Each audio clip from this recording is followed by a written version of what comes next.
একদিন এক দরিদ্র কিন্তু পরিশ্রমী কাঠুরিয়া জঙ্গলে কাঠ কাটছিল। হঠাৎ তার চোখে পড়ল একটি অদ্ভুত গাছ। What is this? গাছটি অন্য সব গাছের থেকে আলাদা। তার গায়ে যেন এক রহস্যময় আলো জ্বলছিল। কৌতূহল সামলাতে না পেরে কাঠুরিয়া ধীরে ধীরে গাছটির কাছে এগিয়ে গেল। কাছে গিয়ে সে অবাক হয়ে দেখল গাছের গুড়িতে একটি ছোট দরজা। কাঠুরিয়া সাহস করিয়ে দরজাটি খুলে ভেতরে প্রবেশ করল।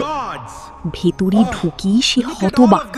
চারদিকে ছড়িয়ে আছে সোনা, রূপা, মণিমুক্তা, যেন এক গুপ্তধনের ভাণ্ডার।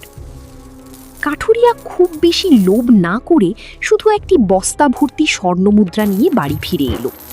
বাড়িতে এসে সে সেই স্বর্ণমুদ্রা বাজারে বিক্রি করল এবং ধীরে ধীরে নিজের জীবনের উন্নতি করল। কিছুদিনের মধ্যেই সে একটি বড় সুন্দর বাড়ি তৈরি করল। গ্রামের মানুষ অবাক হয়ে তারই পরিবর্তন দেখতে লাগল।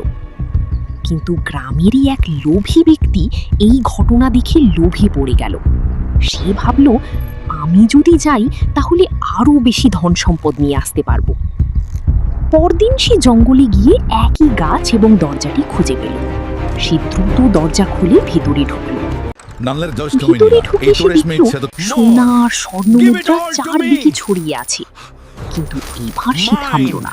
সে লোভে পড়ে যতটা সম্ভব স্বর্ণমুদ্রা নিতে শুরু করল। হঠাৎই ভয়ঙ্কর ঘটনা ঘটল। স্বর্ণমুদ্রাগুলো হঠাৎ করে নড়তে শুরু করলো এবং একে একে ভয়ঙ্কর দানবে পরিণত হলো। কিছু মুদ্রা সাপে, কিছু বিষাক্ত বিচ্ছুতে রূপ নিল। লোভী ব্যক্তি ভয়ে চিৎকার করতে লাগলো, বাঁচাও, বাঁচাও! সে প্রাণ বাঁচানোর জন্য দৌড়াতে লাগলো।